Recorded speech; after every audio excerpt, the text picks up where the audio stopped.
Ever wonder if your business structure, maybe your C Corp, is costing you more in taxes than it really should? Hmm. Or maybe you've thought, are there hidden ways, simpler ways to get cash out of the company without getting hit with a massive tax bill? Right. That's the million-dollar question, isn't it? It really is. Well, get ready, folks, because today we're diving deep. We're going into the intricate, sometimes really confusing world of C corporations and their owners. Yeah, it can definitely feel like a maze sometimes. We're looking to uncover those powerful tax strategies, but also the surprising pitfalls, things that can seriously impact your bottom line.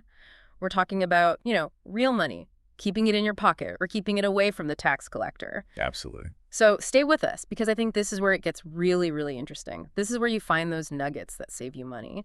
So this deep dive, it takes on the whole complex landscape of C Corp tax rules, like from every angle. Yeah, soup and us. Exactly. Yeah. From the very first steps, setting up the company, all the way through, paying out profits, figuring out how to sell stock tax efficiently, or even maybe winding the whole thing down. It covers the whole life cycle, really. Right. And our mission for you today, it's pretty simple. We want to extract the most important bits of knowledge from all this stuff, help you understand, really understand, how different deals between your company and you, the owner, get taxed. Because it's not always obvious. Not at all. We're hunting for those aha moments, those surprising facts that can literally flip a potential tax liability into a real tax advantage. Find those savings. Yeah, and what's truly fascinating here, I think, is how seemingly small decisions in how you run the finances, or even just like innocent-looking transactions, can have these huge, long-lasting tax ripple effects, major consequences down the line. So we're going to break down not just what the rules are, but maybe more importantly, why they matter for both the corporation itself and for you, the individual shareholder. Right, the two sides of the coin. Exactly. We want to encourage you, listening, to think really critically about every financial move you make within that C Corp structure. This deep dive, it's all about practical, actionable insights. It goes way beyond just knowing the rules on paper. Yeah, it's about applying them. It's about understanding how to apply them strategically for maximum tax benefit, really leveraging every single tax-saving method that's out there for you. Okay, so let's unpack this right from the very beginning. Square one. When you decide, okay, I'm setting up a C corporation, your first thought, naturally, is probably all about the business operations. Yeah, the product, the market, the team. Right. All that stuff. But the truth is, the most critical tax implications, and honestly, sometimes the biggest tax-saving opportunities, or let's be real, the costliest mistakes, they can happen right there at the very moment of formation. Day one. It matters immediately. Exactly. It's not just about getting the business launched. It's about doing it smartly, tax-wise, in a way that protects your assets from unnecessary immediate tax hits right from the get-go. That's absolutely spot on. And right at the heart of this initial tax efficiency, this really crucial first step, there's this powerful section in the tax code, Internal Revenue Code, Section 351. Okay, Section 351. Yeah. And the core idea here, and this is really a foundational tax-saving principle, is that when you form a corporation by swapping property you own, could be cash, equipment, a building, maybe intellectual property, for stock in that brand new corporation, it is generally not a taxable event. Okay, so generally not taxable. That's huge. It's huge. Think of it like this. You're not really selling your assets in the traditional sense. You're just kind of changing the hat you're wearing, moving assets from maybe your personal name or sole proprietorship into this new corporate structure. Right. But your underlying economic investment hasn't really changed. And this is so critical because it avoids triggering an immediate tax bill on assets that might have, gone up a lot in value over time, but you haven't actually sold them for cash yet. So it's a deferral. It's a deferral mechanism, exactly. It lets you build your business without this upfront tax hit on the value you're putting in. It's a massive tax-saving feature at formation. And, from the corporation side of things, it also doesn't recognize any gain or loss when it just issues its stock in exchange for that property during formation. Okay, so the company's neutral too. Pretty much. And this principle, it actually extends to when it might buy back its own stack later. That's called treasury stock, or even if it resells that treasury stock. The corporation itself is treated as like a neutral party in this initial exchange. It's not seen as buying or selling property for tax purposes right at that stage. The whole design is really meant to make business formation easier, right? Let entrepreneurs set up their companies without immediate sort of punitive taxes just for issuing stock. Okay, so ideally, no immediate tax for the company, and even better, no immediate tax for you, the shareholder, putting the property in. Yeah, But that's the ideal scenario, isn't it? it is. There are definitely conditions. Right. So for you, the shareholder, we really need to understand this very critical distinction. It's between realized gain and recognized gain. People often think, oh, my property went up in value, I put it in the company, I owe tax. But it's not always that simple. Not at all. That's a really common misconception. A realized gain or loss, that's simply the potential gain or loss you have on paper. Okay. It's just the difference between what something is worth now versus what you originally paid for it, your basis. Yeah. So in this C Corp formation context, your realized gain is calculated by taking the fair market value of the stock you get back, Uh-huh. plus any liabilities a corporation takes off your hands, plus any boot, we'll get to that, minus the tax basis of the property you put in. That difference, that's your potential gain. Yeah. You've realized it, on paper at least. But here's the magic part, the tax-saving part, the deferral part. For that realized gain to not be recognized, meaning you don't actually pay tax on it right away, two really key conditions of Section 351 have to be met, like strictly met. Okay, condition number one. Condition one is the 80% control rule. Immediately after the transaction, all the people contributing property must collectively own at least 80% of both the voting stock and 80% of all other classes of non-voting stock. Wow.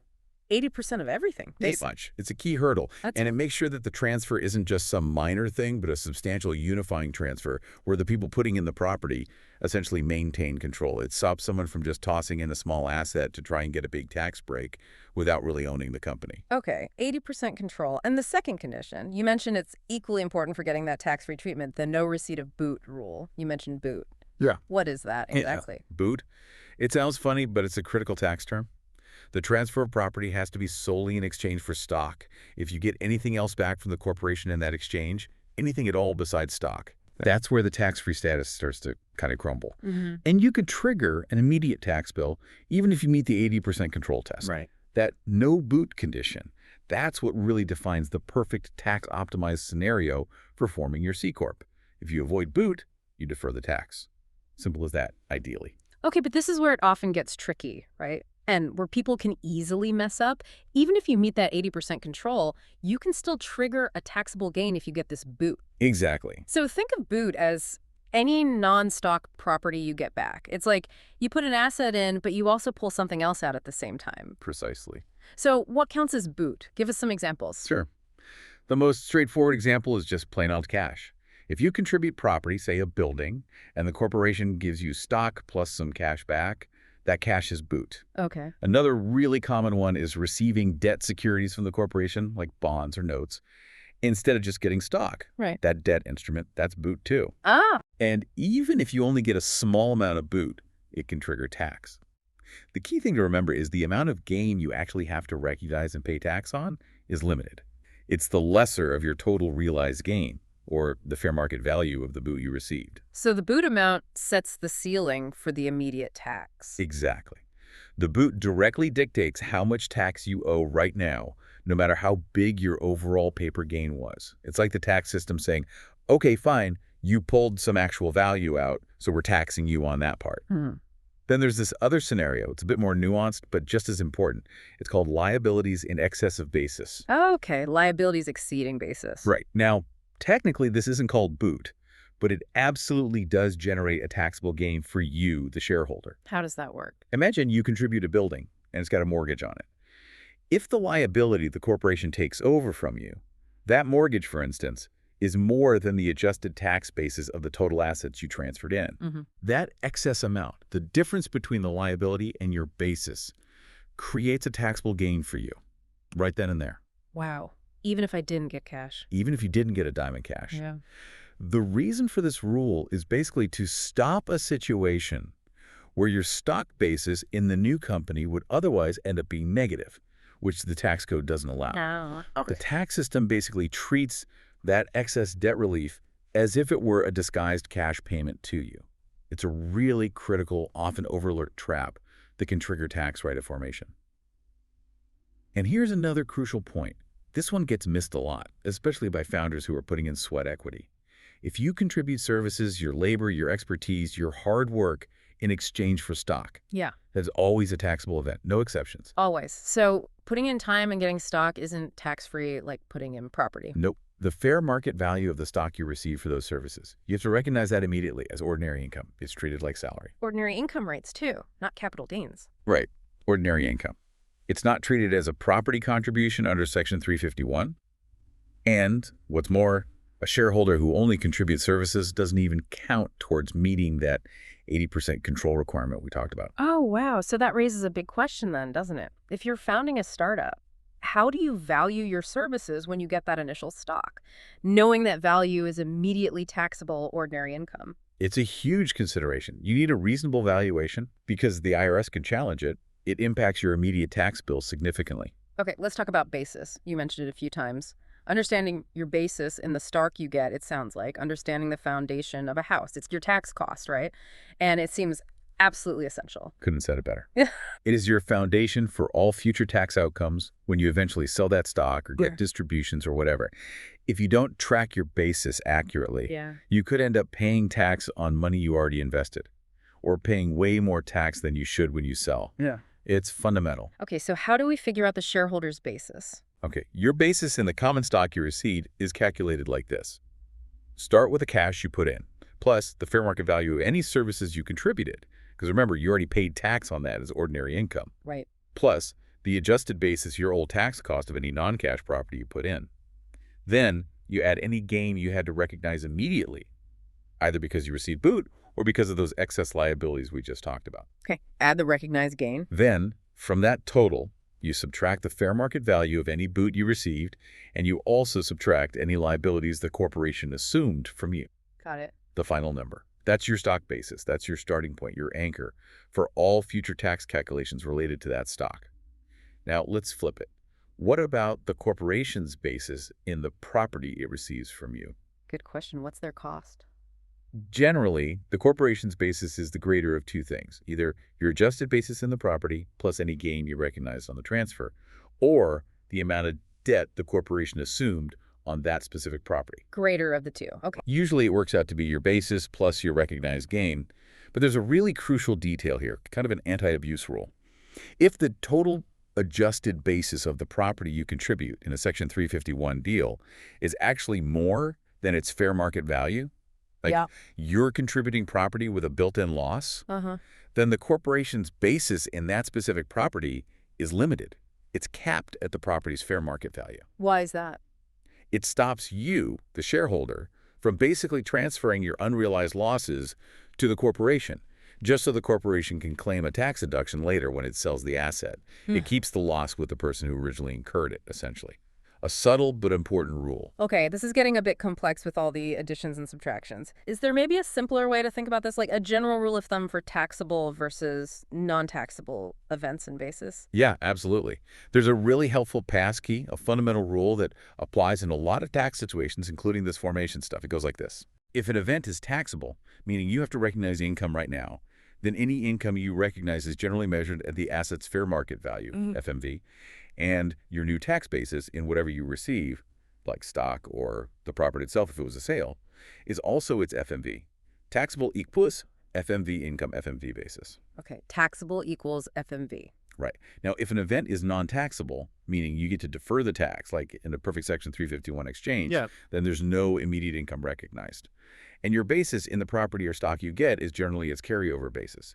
Often this is the net book value, NBV, or your old adjusted basis. Non-taxable, no income, carryover, NBV basis. Non-taxable equals carryover basis. Okay, that helps simplify it. Taxable FMV, non-taxable carryover. Exactly. It's a really useful framework to keep in mind. Let's try to make this even clearer with some real-world examples. I think walking through scenarios really helps cement these ideas. How does this play out with actual numbers? Okay, example 1, Tim. Tim is joining ABC Company, going to be a 1/3 shareholder. He contributes a building. Now, this building, Tim's adjusted tax basis is $100,000, but its fair market value today, $500,000. Big appreciation. Okay, so a $400,000 potential gain right there. Exactly. And on top of that, the building has a $225,000 mortgage still outstanding, which ABC Company just agrees to take over, assumes a mortgage. Okay, classic scenario. So let's break down the tax for Tim. His adjusted basis in the building, $100. The mortgage the corporation assumed, 225K. Now, here's the key trigger. The liability versus the basis. Exactly. Since the liability assumed 225K is more than Tim's adjusted basis, $100, Tim must recognize a gain immediately. How much gain? The gain is the excess of the liability over his basis. So $225,000 minus $100,000, that equals $125,000. That $125K is gain that is taxable to Tim right now in the year of formation. Wow, so that liabilities in excess of basis rule really bit him. It did. It's that trap we talked about. It prevents him from getting a negative basis in his stock, which isn't allowed. The tax code sees that excess debt relief as basically cash in his pocket. Now, let's figure out Tim's basis in the ABC stock he receives. You start with his original basis in the property he put in, $100,000. Okay. Then you add the gain he just had to recognize, $125,000, because of those excess liabilities. Add the 125K gain. Then you subtract the total liabilities the corporation assumed, $225,000. Subtract 225K mortgage. Right. So his stock basis is $100,000 plus $225,000, which comes out to exactly zero. Zero basis. Zero basis. The gain he recognized effectively bumped his basis up from what would have been a negative number to zero. Okay, makes sense. What about ABC Company? What's their basis in the building they just got from Tim? Good question. The corporation's basis in the asset received is generally the greater of Tim's adjusted basis, 100K, plus the gain Tim recognized, 125K, which totals 225K, or the debt assumed, 225K. So it's 225K either way in this case. Exactly. So ABC Corporation's basis in that building is $225,000. This example really shows how assuming liabilities, even though it's not technically boot, can trigger a big taxable gain for the shareholder right away and affects both the shareholder's stock basis and the company's asset basis. It's a super common pitfall. Definitely something to watch out for. Okay, let's look at a smoother scenario now. One that shows that ideal tax-free formation. Let's say Alinto forms a corporation. He contributes a bunch of different properties. Some equipment with a basis of $40 worth $120K, a building with a basis of $20 worth $40, and inventory with a basis of $80 worth $100K. Okay. So if you add that up, Alinto's total adjusted basis is $140,000, and the total fair market value is $260,000. He gets 100 shares of stock back, no cash, no debt assumed, just stock for property. Perfect. So in Alinto's case, first we calculate the realized gain. That's the fair market value of the stock he received, $260,000, minus his total adjusted basis in the property he put in, $140,000.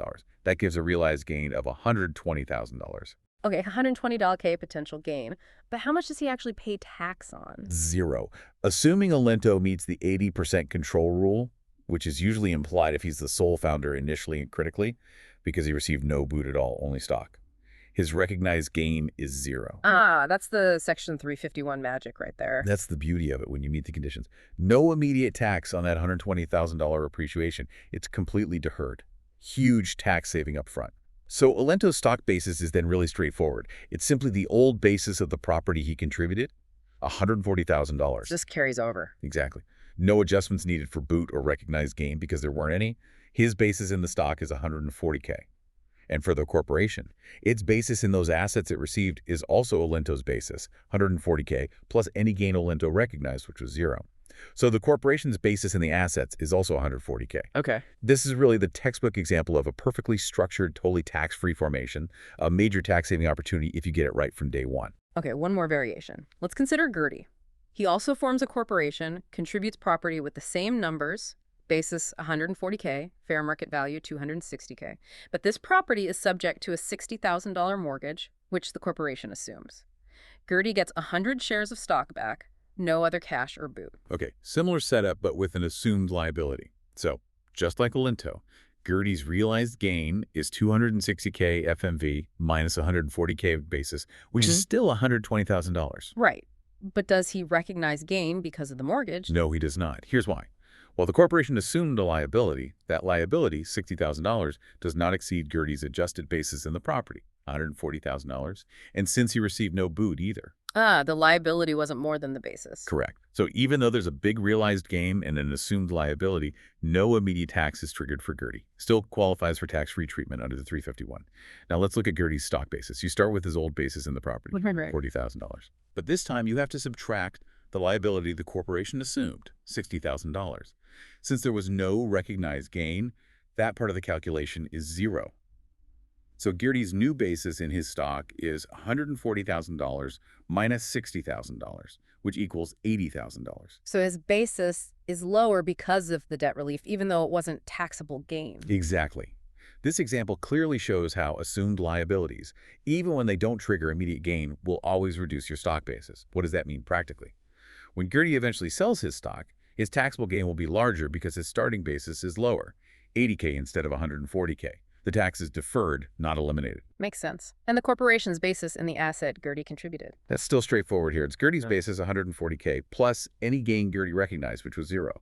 So the corporation's basis in the asset is 140K. These examples together, I think, really highlight how crucial it is to understand the subtle differences. How you contribute property, especially property with debt, can dramatically impact the immediate tax outcome and your future tax position. Proper planning right here at formation is just essential for maximizing tax efficiency from the moment you launch. Okay, so phase 1 complete. You've successfully formed your C Corp, maybe even using Section 351 to do it tax-free, and now the business is humming along, making money. That's great news. That's the goal. Right, absolutely. But now comes the next big question. How do you actually get that hard-earned money out of the company and into your own pocket without, giving Uncle Sam this huge, maybe unexpected cut? Yeah, getting money out efficiently is key. This is where understanding corporate distributions becomes just absolutely critical, because not all money coming from your company is treated the same way for tax purposes. Knowing the difference is the key to managing your personal tax bill and making sure you have tax-efficient cash flow coming from your business. And this is where we introduce probably the single most important concept for distributions, earnings and profits, or E&P. E&P, okay, what is that exactly? Think of E&P as the corporation's sort of official taxable capacity to pay dividends. It's not the same as accounting profit or retained earnings. It's a specific tax calculation. And a dividend, for tax purposes, is specifically defined as a distribution of property by a corporation out of its earnings and profits. How about E&P? That's the crucial link. If there's no E&P, either current or accumulated, then generally there's no taxable dividend. No E&P, no dividend tax. Generally, yes. That's fundamental. It's essentially the company's taxable bank account for distributing profits. If that account is empty, the distribution usually isn't taxed as a dividend. So to plan properly, you absolutely have to understand the general netting rules for current E&P, that's E&P generated this year, and accumulated E&P, that's E&P left over from prior years. This netting dictates how much of any distribution is actually considered a dividend. There are 4 main scenarios you need to know. Okay, scenario 1. Scenario 1. Both current E&P and accumulated E&P are positive. Good news for the company? Maybe less so for tax on distributions. In this case, all distributions made during the year are considered dividends, up to the total amount of E&P available, current plus accumulated. Pretty straightforward payouts are likely taxable dividends. Okay, both positive, likely dividend. Scenario 2. Scenario 2. Both current and accumulated E&P are negative. The company is losing money or has historical losses.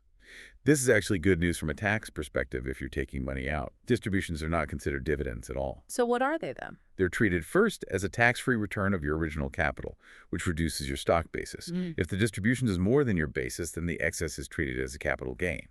This can be a very tax-efficient way to pull money out if the company's struggling. You get your investment back tax-free first. Okay, both negative, return of capital first. Scenario 3. Scenario 3. Current E&P is positive, but accumulated E&P is negative. Maybe the company turned profitable this year after prior losses. Here, distributions or dividends only up to the amount of the current E&P. Critically, you do not net the negative accumulated E&P against the positive current E&P to reduce the dividend amount. Oh, interesting. So current profit makes it a dividend, even with past losses. Exactly. If you have current profits driving the distribution, it's taxed as a dividend to that extent. Got it. And scenario 4. Scenario 4. Current E&P is negative, maybe a bad year, but accumulated E&P is positive from past good years. This is the only scenario where you actually net the two amounts. You combine the negative current E&P with the positive accumulated E&P. Distributions are then considered dividends only if that net amount is positive and only up to that net positive amount. Ah, so only here do you net them. Right. This subtle netting rule can make a big difference. It could potentially reduce or even eliminate the taxable dividend if the current year's losses are big enough to offset the accumulated profits. Understanding these 4 scenarios is absolutely vital for predicting the tax hit on any distribution. Okay, so knowing how E&P is calculated is step 1. But then there's the order of distribution allocation. You called it a waterfall. It sounds like it determines the sequence of how a distribution gets taxed. Precisely. This sequence is vital for figuring out the taxability, especially if a distribution is larger than the E&P. It determines exactly how much is dividend, how much is return of capital, and how much is capital gain. So what's first in the waterfall? First, distributions are always deemed to come from current E&P. Whatever portion comes from current E&P is a fully taxable dividend to you, the shareholder. And importantly, it has no effect on your stock basis. It's just income, taxed at dividend rates. Okay, current E&P first, fully tax-free dividend. What's next? Next, in the waterfall, after all the current E&P for the entire year is used up, any further distribution amount is then sourced from accumulated E&P. From past profits. Right. And again, this portion is also a taxable dividend to you. And it also has no effect on your stock basis. Still money fully taxed at ordinary dividend rates. Now, here's where it gets really interesting for tax savings. After both current and accumulated E&P are totally exhausted, after that taxable bank account is completely empty, any further distribution you receive is treated as a non-taxable return of capital. Non-taxable. This sounds good. It is good. It means this part of the distribution reduces your shareholder stock basis. You're essentially just getting your own investment money back from the company, tax-free, at the time you receive it. So it lowers my basis, but I don't pay tax on it now. Correct. It's a very tax-efficient way to get cash back from your company, assuming the E&P is zero or low. It's a tax-free recovery of your initial investment first. Okay, so first current E&P dividend, then accumulated E&P dividend, then return of capital, tax-free, reduces basis. What if the distribution is so large it exceeds even my basis? I've gotten all my investment back, tax-free. What happens to the rest? Good question. If distributions exceed not only all the available E&P, current and accumulated, but also your entire shareholder stock basis, meaning your basis has been reduced all the way down to zero, then any further excess amount is treated as a taxable capital gain. So it becomes taxable again, but as capital gain. Right. At this point, your basis in the stock is effectively zero. And while it is taxable, a capital gain can often be preferable to an ordinary dividend, especially if it qualifies as a long-term capital gain, which usually has lower tax rates. Yeah. This precise sequence, current E&P, accumulated E&P, return of capital, capital gain, is absolutely critical for you to understand for proper tax planning and minimizing your immediate tax liability on distributions. Oh, and just a quick side note on preferred versus common shareholders when we talk dividends. Preferred shareholders, they typically get fixed, predetermined payments. It's based on the terms when they bought the stock. Those payments, pretty much always treated as dividend income. They get paid first, before common shareholders see a dime. They're first in line. Exactly. Common shareholders, like most founders or regular investors, are the residual owners. They share in the profits after the preferred guys are paid. So preferred dividends are always income because it's more like a guaranteed return, whereas common dividends depend on the fluctuating profits and E&P levels. Let's walk through an example of this dividend sourcing. I think seeing the numbers flow really makes it click. Let's imagine Julie Corporation. At the end of year one, Julie Corp had $20,000 of accumulated E&P on its books. For year two, before making any distributions, it generated $25,000 of current E&P. Okay, 20K accumulated, 25K current. Got it. So scenario A, if Julie Corporation makes distributions in year two totaling, say, $25,000 or less. Easy one. The entire distribution will be considered a dividend, and it would come straight from that $25,000 of current E&P. Fully taxable dividend income to the shareholders. Simple enough. Okay, scenario B. What if the distribution is bigger than $25,000, but let's say less than or equal to $45,000, which is the sum of current and accumulated? Say, Julie distributes $40,000. Okay, 40K distributed, we follow the waterfall. The first $25,000 comes from current E&P. That's a taxable dividend. Right. That leaves $15,000 of the distribution, 40K, 25K. That remaining $15,000 would then be sourced from the $20,000 of accumulated E&P. Since there's enough accumulated E&P to cover it, that $15,000 is also a taxable dividend. So the entire $40,000 distribution is a taxable dividend in this case. Okay. Drawn first from current, then from accumulated E&P. Okay, now scenario C. What if the distribution is even bigger? Say, Julie distributes $50,000. That's more than the total E&P of $45,000. All right, $50K distribution, waterfall again. The first $45,000 is definitely a taxable dividend that uses up all $25,000 of current E&P and all $20,000 of accumulated E&P. Okay, $45K taxes dividend. What about the remaining $5,000? That excess $5,000, 50K, 45K, comes after all E&P is exhausted. So that $5,000 is treated as a non-taxable return of capital. Tax-free cash back. Exactly. That $5,000 simply reduces your stock basis. You don't pay tax on it now. Now, if that $5,000 return of capital was actually more than your remaining stock basis, maybe your basis was only $3,000, then $3,000 would reduce your basis to zero, and the extra $2,000 would then be taxed as a capital gain. Got it. That really shows the flow clearly. Limited E&P can actually lead to tax-free cash through return of capital. That's a huge tax planning insight right there. And here's another critical example. This one really highlights the importance of timing when a company pays multiple dividends within the same year. This often trips people up. Okay, timing matters too. Big time. Consider Linda Corp, a calendar year C Corp. At the start of the year, it had $15,000 in current E&P expected for the year and $10,000 in accumulated E&P from prior years. During this year, Linda Corp paid 4 identical cash dividends of $7,500 each, totaling $30,000. They paid them in February, April, August, and November. Okay, 4 payments, $7,500 each, total $30K out. E&P is $15K current, $10K accumulated. How does this work? Okay, first rule.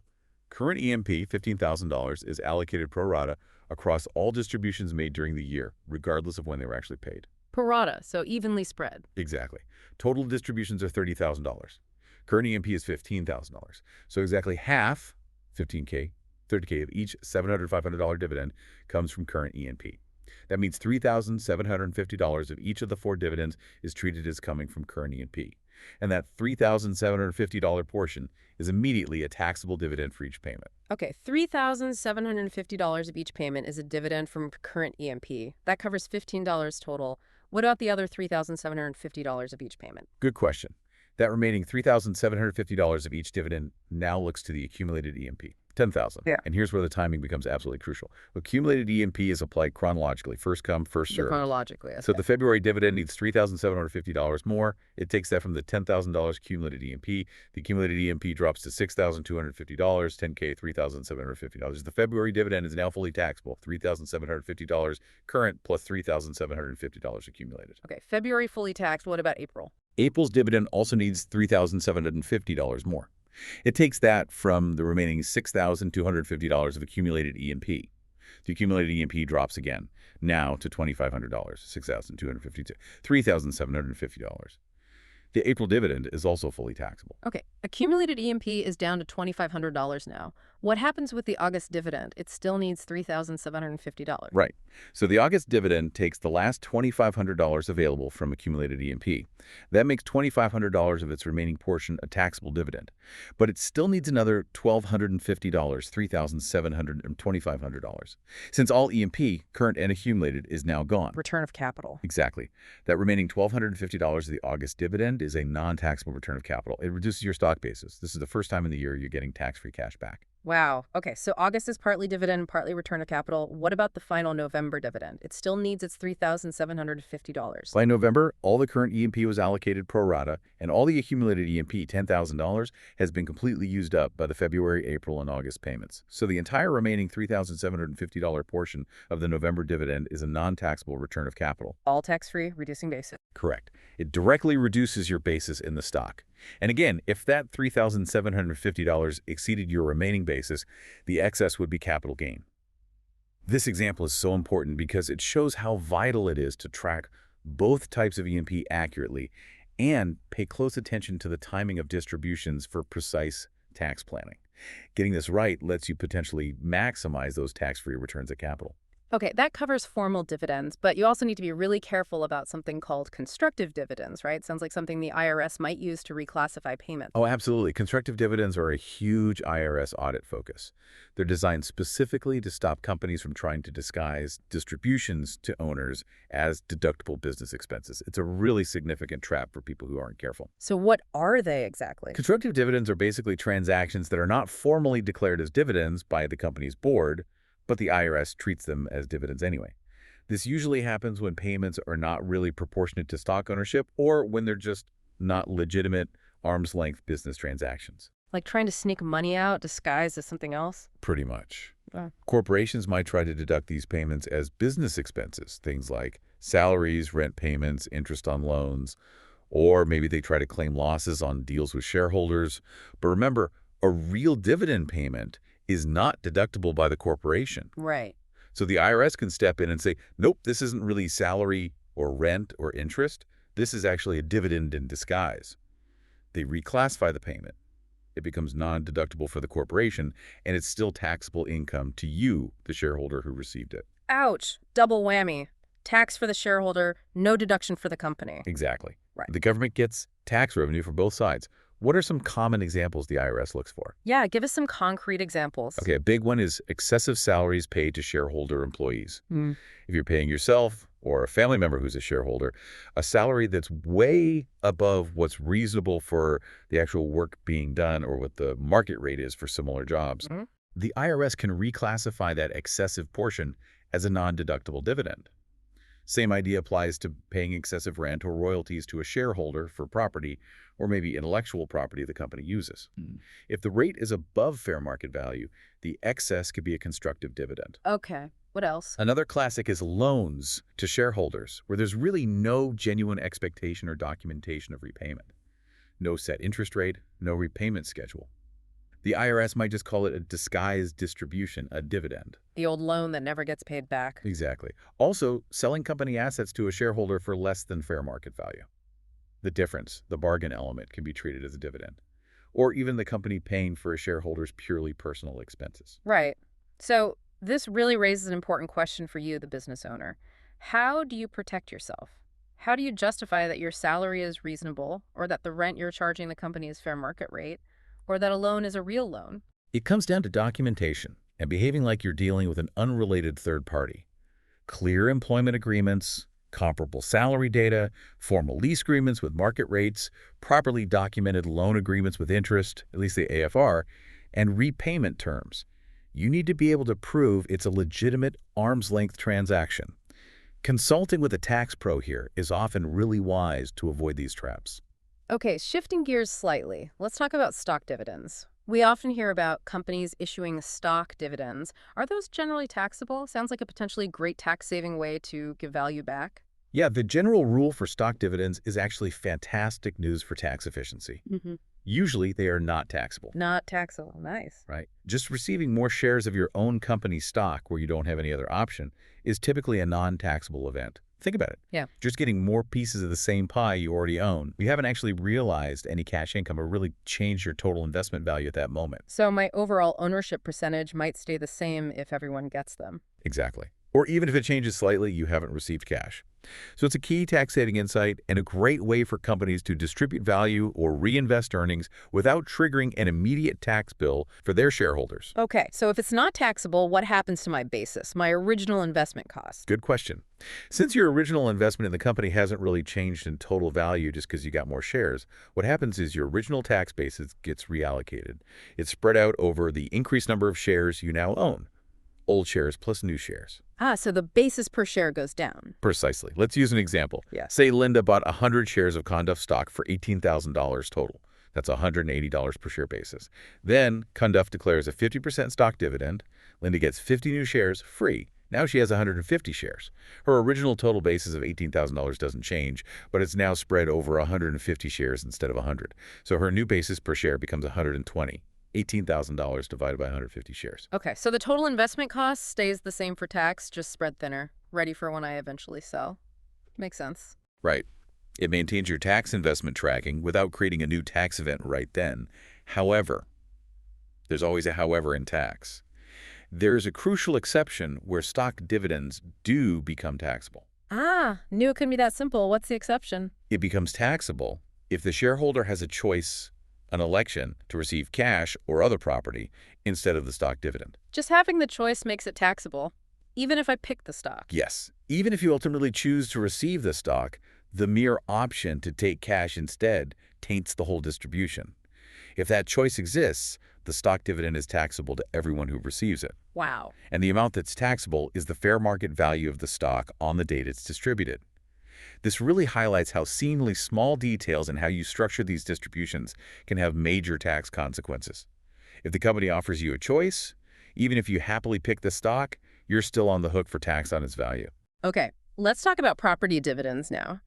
Instead of cash or more stock, what if the company distributes actual property like land or equipment or maybe even securities it owns? This sounds like another area where things could get complicated, maybe a tax trap. You nailed it. Property dividends are definitely an area where both the corporation and the shareholders need to be extremely careful. There can be significant, often surprising tax consequences, especially for the corporation. This isn't just about what you pay, it's about what the company might owe. This is a big one, and it catches so many businesses off guard. From the corporation's perspective, if it distributes appreciated property as a dividend, meaning property that has a fair market value higher than its adjusted tax basis, Yeah. the corporation generally has to recognize gain as if it had sold the property for its fair market value on the date of distribution. Wait, the corporation pays tax even though it just gave the property away? Yes, even without an actual sale. This can be a huge shocker. Distributing appreciated property can trigger corporate-level income tax. The gain is calculated as the fair market value minus the property's adjusted basis. So the company pays tax on that paper gain of the asset it just distributed out. And to make it even trickier, there's this crucial asymmetry in the tax code. On the flip side, if the corporation distributes depreciated property that's worth less than its tax basis, the corporation cannot recognize or deduct that loss. So gains are taxed, but losses are not allowed. Exactly. Gains are recognized, but losses on distributed property are disallowed at the corporate level. This makes distributing depreciated assets very tax inefficient for the corporation because they basically lose the tax benefit of that built-in loss. Okay, that's the corporation side. What about me, the shareholder receiving the property? What are the tax consequences for me? For you, the shareholder, it's generally treated much like a cash dividend. You include the fair market value of the property you received as dividend income, but only to the extent of the corporation's EMP, following those EMP rules we discussed earlier. Okay, FMV is income, limited by ENP. And what's my basis in the property I just received? Your basis in the property you received is its fair market value at the time of the distribution. FMV basis, okay. Now, what's truly fascinating here, and this is a critical example for understanding these hidden tax triggers, is the unexpected way property dividends can actually create EMP and make a distribution taxable when it otherwise wouldn't be. Create ENP. How does that happen? Okay, picture this sequence. A corporation starts the year with 0 ENP, current or accumulated, meaning if it paid a cash dividend right now, it would likely be a tax-free return of capital to you. Right, no EMP, no dividend tax. But then, instead of cash, the corporation distributes appreciated property as a dividend.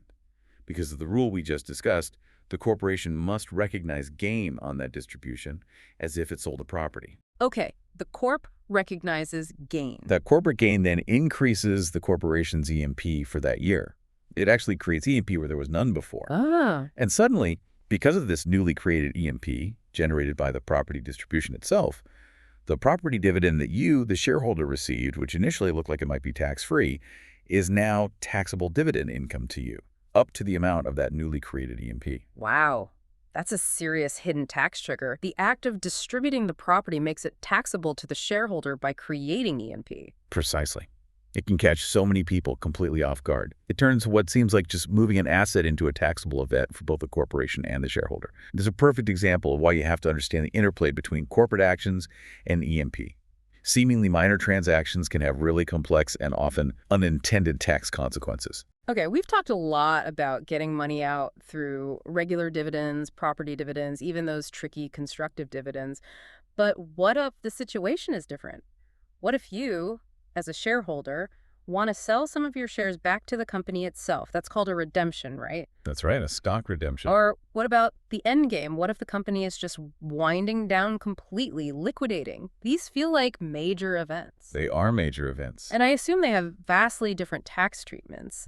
Understanding these nuances feels like it could save you an absolute fortune, especially if you're planning an exit or some kind of major restructuring. Absolutely. Let's start with stock redemptions.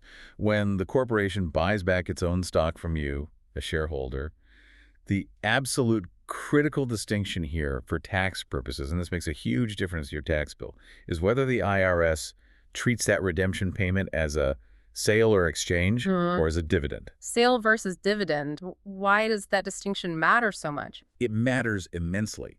If it's treated as a sale or exchange, you typically get to recognize a capital gain or loss. That's calculated as the redemption proceeds minus your basis in the redeemed stock. This is often the preferred outcome, especially if you held the stock long-term, because long-term capital gains usually have lower tax rates than ordinary income. Plus, if it's a capital loss, you can use it to offset capital gains. Okay. Sale, capital gain loss, often better rates. What if it's treated as a dividend? If it's treated as a dividend, then the entire amount you receive, up to the corporation's E&P, is taxed as ordinary dividend income. No basis recovery against the dividend income itself. This is generally much less desirable because ordinary income and dividend rates are often higher than long-term capital gains rates. So getting sale treatment is usually the goal for tax efficiency. So how do you get that favorable sale or exchange treatment? The IRS lays out specific scenarios, specific tests that qualify a redemption for this. One key scenario is called a disproportional redemption. Disproportional, meaning my ownership goes down significantly relative to others. Exactly. It can't just be a tiny reduction. Your ownership interest has to be meaningfully reduced. There are actually two strict mathematical tests you have to meet after the redemption. One, your ownership percentage of the total outstanding voting stock must be less than 50%.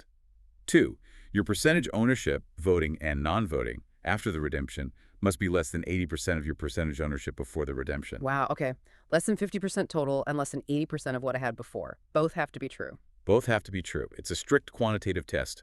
For example, if you own, say, 30% before the redemption, you'd need to own less than 24%, 80% of 30% after the redemption, and still be below that 50% overall threshold. And I remember you mentioning attribution rules earlier. Do those complicate this disproportional test, like stock owned by my family? Oh, absolutely. This is where it gets really tricky, especially for family-owned businesses. When the IRS calculates these ownership percentages for the disproportional test, you can't just look at the shares you personally own. You often have to include shares owned by your spouse, your children, your grandchildren, and even your parents. They call it family attribution. So even if I sell enough shares back to meet the tests on paper, if my spouse or kids still own a lot of stock, their shares might be attributed back to me and I might fail the test. Precisely. It can make achieving that disproportional status very difficult in a closely held family company unless someone is making a complete exit, which leads perfectly into the next scenario that guarantees sale or exchange treatment: a complete termination of interest. Complete termination. Sounds straightforward. Sell all my stock back. Exactly. When a shareholder sells all of their stock back to the company, it's always treated as a sale or exchange, resulting in capital gain or loss treatment. This is generally the cleanest way to ensure capital gains treatment, and importantly, you can sometimes waive those tricky family attribution rules if you meet certain conditions, like agreeing not to reacquire any interest in the company, except as a creditor, for 10 years. Okay. So a complete exit is the clearest path to capital gains. Generally, yes. There are a few other scenarios that can also qualify for sale or exchange treatment. One is a partial liquidation, but typically only if the stock is held by a non-corporate shareholder, like an individual. Another is if the redemption is deemed not essentially equivalent to a dividend. That sounds subjective. It is quite subjective. It's a facts and circumstances test. But the IRS generally looks for whether there's been a meaningful reduction in the shareholder's proportionate interest in the company, looking at things like voting rights, rights to earnings, and rights to assets on liquidation. It's less clear-cut than the disproportional test or complete termination. Okay. Any others? Yes, there's a special rule for a redemption to pay estate taxes or funeral and administrative expenses. Under specific rules and limitations, Section 303 of the Code, stock included in a deceased person's estate can be redeemed by the corporation with sale or exchange treatment, specifically to provide liquidity for the estate to pay those death-related costs. It's a helpful provision for estates holding large blocks of closely held stock. Okay, so those are the ways to get the favorable sale exchange treatment. What's the opposite? What kind of redemption gets treated as a dividend, which we want to avoid? The classic example is a proportional redemption. If the corporation redeems stock, pretty much pro rata from all its shareholders, like everyone sells back 10% of their shares, it's almost always going to be treated as a taxable dividend to the extent of the company's E&P. Why is that? Because it doesn't meaningfully change anyone's relative ownership interest. If everyone sells back 10%, everyone still owns the same percentage of the company relative to each other as they did before. It looks economically just like the company paid everyone a dividend, so the IRS treats it that way. And just like with property dividends, we need to remember the corporation side of a redemption. If the corporation uses appreciated property, not cash, to redeem stock, The corporation recognizes gain, but again, not loss, as if it had sold that property for its fair market value. So another potential corporate level tax hit if they use appreciated assets to buy back stock. Exactly. That gain recognition happens regardless of whether the shareholder gets sale treatment or dividend treatment on their end, something the corporation definitely needs to factor in. Okay, that covers redemptions, buying back some stock. Now let's shift to the really final step, corporate liquidation. The company is closing its stores, selling everything off, distributing the proceeds. This is where that infamous double taxation of C Corp really comes into play, right? Sounds like it could be a very expensive way to wrap things up. You are absolutely correct. Liquidation is typically where the C Corp structure shows its biggest tax disadvantage. Double taxation. Explain that again. How does the double tax happen? Okay, it generally happens in two layers. First, when the corporation liquidates, it's treated as if it sold all of its assets for their fair market value. So the corporation itself recognizes gain or loss on the difference between the fair market value of its assets and its tax basis in those assets. This gain is taxed at the corporate level on the corporation's final tax return. That's tax number one. Okay, tax one at the corporate level on asset appreciation. What's tax number two? Tax number two hits you, the shareholder. When you receive the distribution of the remaining assets, or cash after assets are sold, from the liquidating corporation, you recognize gain or loss to the extent that the value of what you receive exceeds your adjusted basis in your stock. This shareholder-level gain is typically capital gain. So the same economic gain, the appreciation in the company's value, gets taxed once inside the corporation and then again when it comes out to the shareholder. Ouch. Exactly. It's a significant tax cost associated with winding down a C Corp. And it makes planning for liquidation absolutely essential if you want to maximize the net proceeds you actually walk away with. It is worth noting, though, that the corporation can deduct its liquidation expenses, things like legal fees, accounting fees involved in winding down on its final return. That helps offset the corporate-level tax burden a little bit. Now, are there different ways a liquidation can happen? Like, does the company have to sell assets first, or can it just give the assets to shareholders, and does it matter for tax? Good question. There are basically two common forms of liquidation, but importantly, they lead to very similar tax outcomes that double tax still generally applies. Okay, what's form number one? Form 1 is where the corporation sells all its assets to third parties first, pays its debts, pays its corporate tax on any gains from those sales, and then distributes the remaining cash to the shareholders. And the tax result? As we said, corporation recognizes gain loss on the asset sales, tax hashtag 1. Then shareholders recognize gain loss when the cash they receive is more or less than their stock basis, tax hashtag 2. Okay, what's form number two? Form 2 is where the corporation distributes its assets directly, in kind, to the shareholders, maybe because the shareholders want to keep operating the business assets themselves or hold on to the property. Does that avoid the corporate level tax? Nope. Even here, the corporation still recognizes gain or loss as if it had sold those assets for their fair market value immediately before distributing them. So the corporation calculates gain, FMV minus basis, and pays tax on that gain, tax hashtag 1. Wow, even without a real sale. Even without a real sale.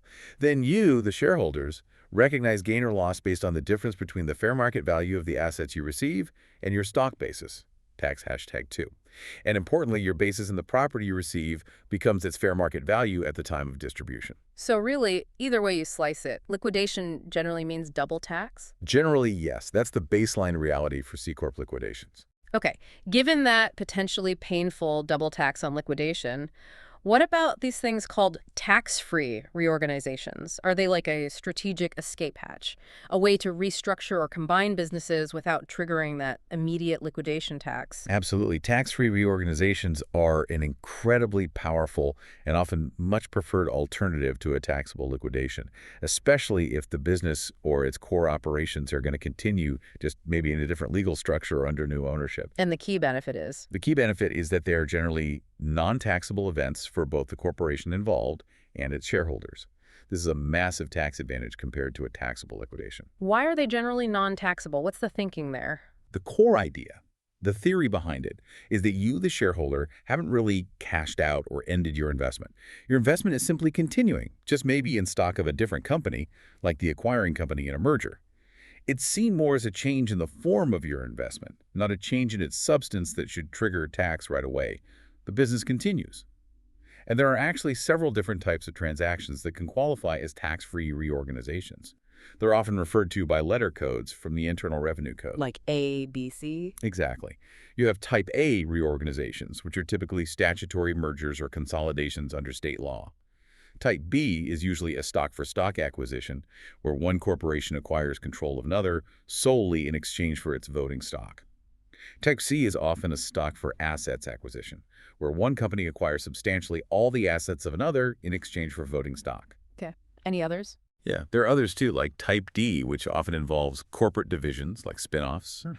Type E for recapitalizations, reshuffling a single corporation's capital structure.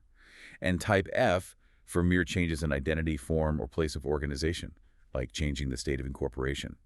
While the specific rules for each type get very detailed and complex, the big picture, the overarching theme, is that they allow for significant corporate restructuring, combinations, or divisions to happen without triggering immediate, potentially huge tax bills for the companies or their shareholders.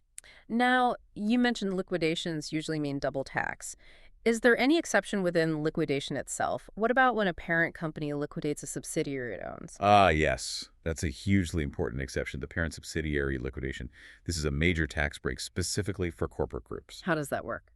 Essentially, if a parent corporation owns at least 80%, again, that magic 80% control number, of a subsidiary's stock, both voting and value, and it decides to liquidate that subsidiary into the parent company, then no gain or loss is recognized by either the parent or the subsidiary on the liquidation. Wow, completely tax-free liquidation in that specific case. Completely tax-free for both parent and sub. The parent company simply takes over the subsidiary's assets with the same tax basis the subsidiary had, carryover basis, and importantly, the parent also inherits many of the subsidiary's tax attributes, things like unused net operating losses, NOLs, capital loss carryovers, E&P, etc. That sounds like a massive benefit for large companies wanting to clean up their structure. It is. It allows for tax-free internal restructuring and consolidation within large corporate groups, which is a major tax-saving strategy for managing complex organizations. So, just to recap the rationale for reorganizations being tax-free, the shareholder hasn't truly cashed out. Their investment continues. The business operations continue, just in a new legal form. For the corporations involved, it's generally a non-taxable transaction, and critical tax attributes like NOLs usually carry over to the surviving entity. For you, the shareholder, it's also typically non-taxable. You don't recognize gain or loss, and you simply substitute your basis. Your old basis in the stock you gave up becomes your basis in the new stock you received. You're basically just swapping stock certificates, and the tax clock on your investment keeps ticking without being reset by an immediate tax bill. But just like with formation, I bet there's a boot exception here too, right? What if I get cash in addition to stock in reorganization? You anticipated correctly. Just like in Section 351 formation, if you, as a shareholder, receive cash or other non-stock property, boot, as part of an otherwise tax-free reorganization, that boot portion is taxable gain to you. How much gain? It's taxable up to the amount of gain you realized on the overall exchange. So while the stock-for-stock part of the deal remains tax-free, any cash or other property coming your way will trigger an immediate tax liability on that specific value received. Same principle we saw at the beginning. Anything other than qualifying stock can be taxable boot. So maybe a final pass key here, just to really hammer home the huge difference between liquidation and reorganization in the big picture. Liquidation. Think cessation. The business entity effectively ceases operations or existence. This is generally taxable potentially that harsh double taxation hits both the corporation and the shareholders. Reorganization. Think continuation. The business continues operating, just in a modified form, merged, acquired, spun off, etc. This is generally non-taxable for both the corporation and the shareholders, allowing for strategic moves without immediate tax paid. Liquidation, stop and taxable. Reorganization, workles continue, and non-taxable. That's a great summary, and it really forces the question for anyone advising clients or planning their own business's future. When does it make sense to pursue a tax-free reorganization versus just liquidating and paying the tax? The financial implications are vastly different, and choosing the right path based on the facts and future plans can save literally millions in taxes. Okay, we've covered the really big life cycle events, forming the company, getting money out via distributions, and then the end game of redemptions or liquidations versus reorganizations. But there are also some, let's say, special situations or specific types of stock, and even just simple loans between a C Corp and its owners that have their own unique and often pretty surprising tax rules. Absolutely. These niche areas can offer really significant tax advantages, especially for tax savings or loss benefits, Or conversely, they can create unexpected tax liabilities if you're not aware of the traps. These are definitely crucial pieces for a truly tax-efficient C Corp strategy. Let's start with one of the most powerful but often overlooked tax-saving provisions specifically designed for investors in small businesses. Section 1244, Small Business Stock. Section 1244. Okay, what's the big advantage here? The major advantage is all about what happens if things go wrong. If your C Corp investment doesn't work out and you end up selling your Section 1244 stock at a loss, or if the company just goes bankrupt and the stock becomes completely worthless, Yeah. an original stockholder who qualifies can treat that loss as an ordinary loss instead of a capital loss. Ordinary loss instead of capital loss. Why is that such a big deal? It's a massive deal because ordinary losses are way more valuable for tax purposes than capital losses. Remember, capital losses are generally limited. You can only use them to offset capital gains, plus a maximum of just $3,000 per year against your other ordinary income. Right. That $3,000 limit is tiny if you have a big loss. Exactly. But an ordinary loss, you can deduct that against any type of ordinary income you have, salary, business income, interest, you name it, dollar for dollar, usually in the year you take the loss. Yeah. So if you have, say, a $50,000 Section 1244 loss, you can potentially wipe out $50,000 of your taxable income that year. It provides immediate, significant tax relief. It's like built-in insurance, a tax safety net for investing in qualifying small businesses. Okay, that sounds really good if an investment goes south. Are there limits on how much loss can be treated as ordinary? Yes, there are annual limits. An individual taxpayer can treat up to $50,000 of Section 1244 loss as ordinary loss per year. If you're married and file a joint return, that limit doubles to $100,000 per year. 50K single, $100K married, filing jointly. What happens to any loss above that limit in a given year? Any loss you have on Section 1244 stock that exceeds that $50K or $100K annual ordinary loss limit simply reverts back to being a capital loss. It's then subject to the regular capital loss limitations.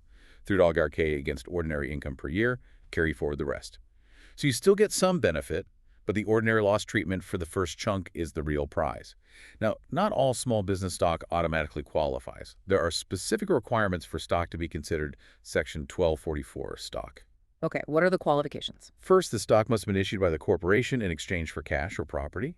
Importantly, stock issued in exchange for services or for other stock or securities generally does not qualify. Cash and property, not services. Got it. Second, this treatment generally applies only to the first $1 million of capital stock issued by the corporation. It's aimed at truly small capitalization companies. First $1 million of stock. Third, the stock must have been issued directly to an individual shareholder or to a partnership. You have to be an original holder. You typically can't buy Section 1244 stock from someone else on the secondary market and get this benefit. Original issuance only. Makes sense. And finally, there's an active business requirement. For most of the 5 taxable years ending before the year you claim the loss, the corporation must have derived more than 50% of its total gross receipts from active business operations, not from passive sources like royalties, rents, dividends, interest, or sales of stock securities. So it has to be a real operating business, not just an investment holding company. Exactly.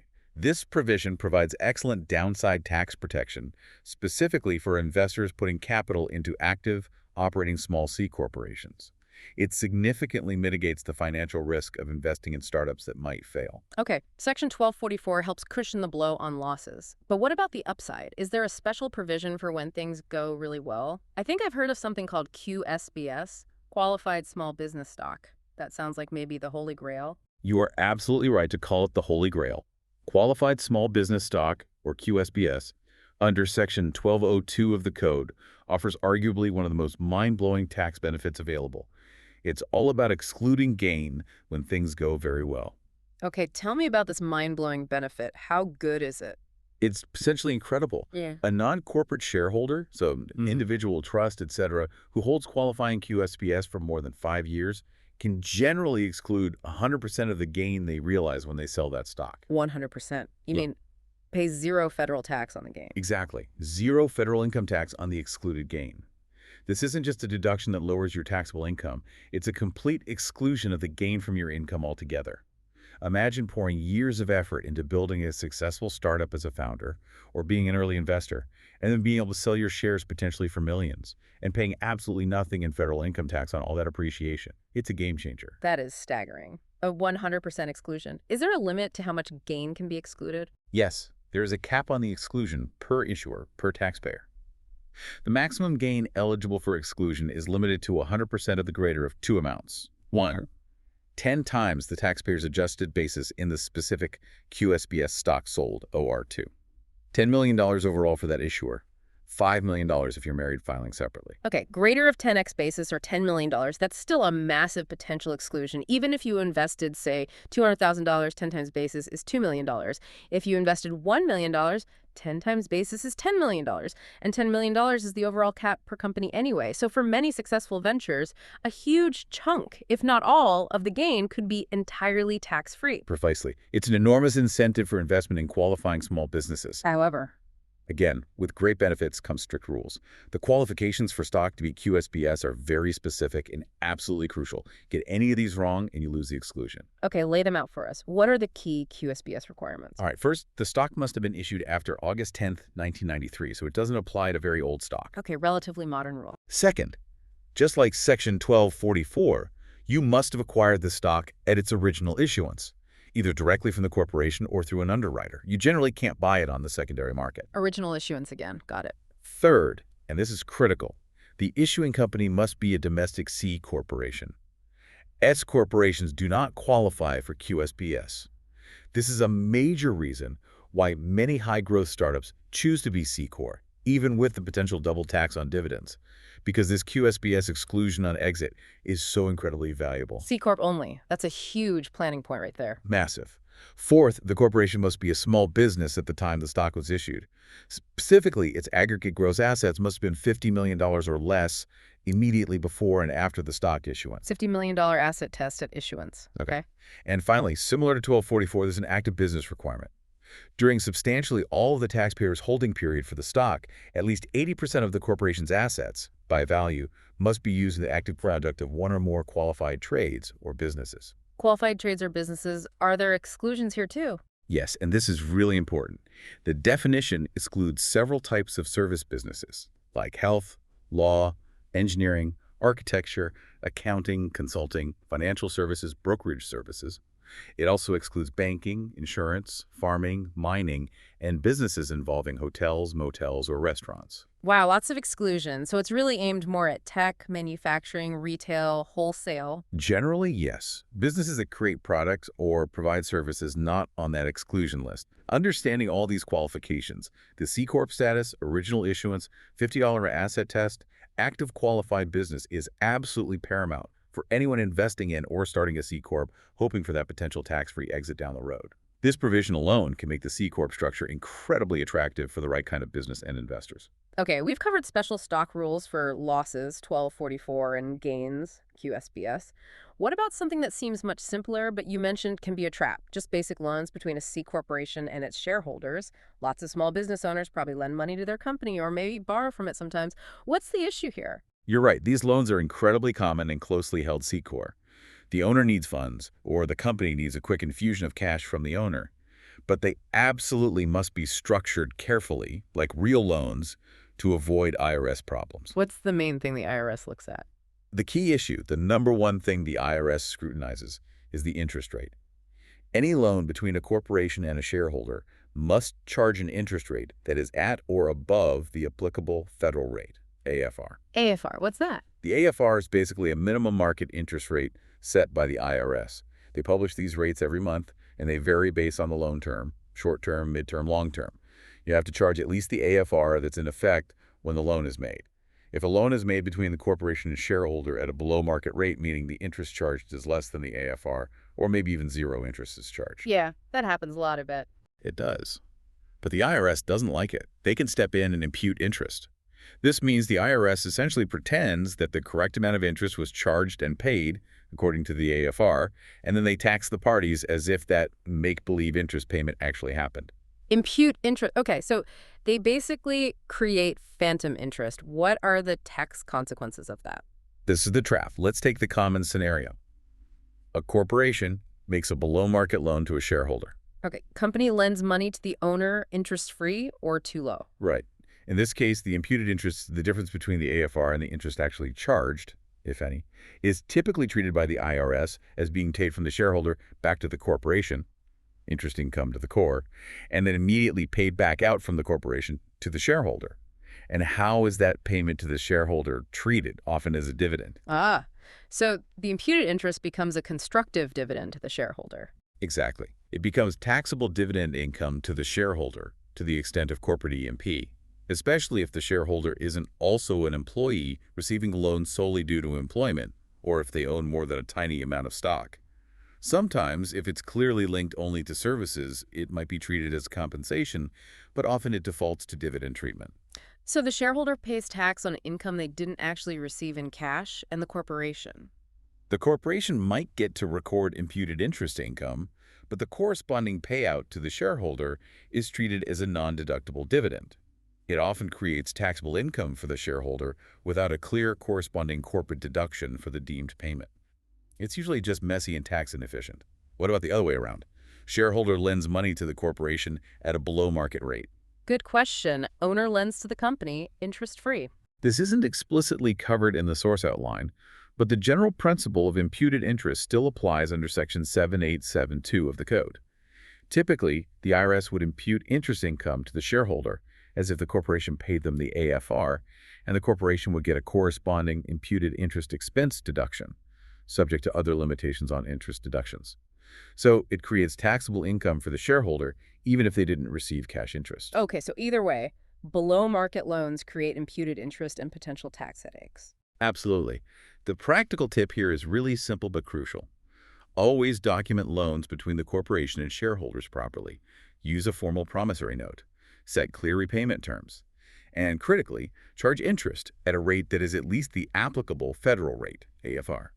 If you don't, you risk falling into this imputed interest trap, potentially creating constructive dividends or phantom income, leading to unexpected tax bills for the shareholder without the corresponding cash flow, or maybe without a full corporate deduction. This seemingly minor detail on loan terms can have really significant and surprising tax consequences if you ignore it. Hashtag tag outro. Phew. Okay, wow. We have really navigated a complex, but I think incredibly important map of C corporation tax rules today. We definitely covered a lot of ground. We really did. From those very first steps of formation, figuring out how to potentially defer taxes right at the start with Section 351, Yeah. all the way through understanding how you strategically take money out the E&P rules, dividends versus return of capital, property distributions. It's constructive dividend traps. Exactly. And then those exit strategies redemptions, the double tax hit of liquidations versus the tax-free potential of reorganizations.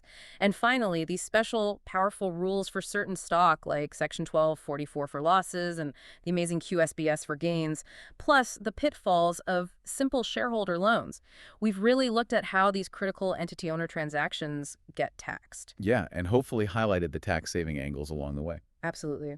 We've seen how things like avoiding boot when you form the company, meticulously understanding your E&P before making distributions, trying to qualify for those special stock provisions if possible, and just properly structuring basic loans, how all these things can make a massive difference to your personal tax bill and the company's bottom line. Yeah, and my real hope from this deep dive is that everyone listening has gained a much clearer understanding, not just of what these rules are on paper, but really why they matter so profoundly for the financial decisions you make every day in your business. Right. The why is key. It really is. Because critical thinking and, more importantly, proactive planning around these areas allow you to sidestep those common, costly tax pitfalls. It lets you turn potential liabilities into real opportunities for significant tax efficiency and, frankly, substantial tax savings over the life of the business. Remember, knowledge is always powerful, but it's most valuable when it's not just understood but actually applied correctly. So true. So the final thought for you, listening, what does all this mean for you and your business right now or in the future? As you think about your current C Corp structure, or maybe your growth plans, or perhaps even potential exit strategies down the road, how might these specific tax rules we've unpacked today guide your very next big financial move? Maybe it just makes you wonder, what other surprising tax efficiencies, what other potential savings might be hiding right there within your current business operations, just waiting for their own deep dive?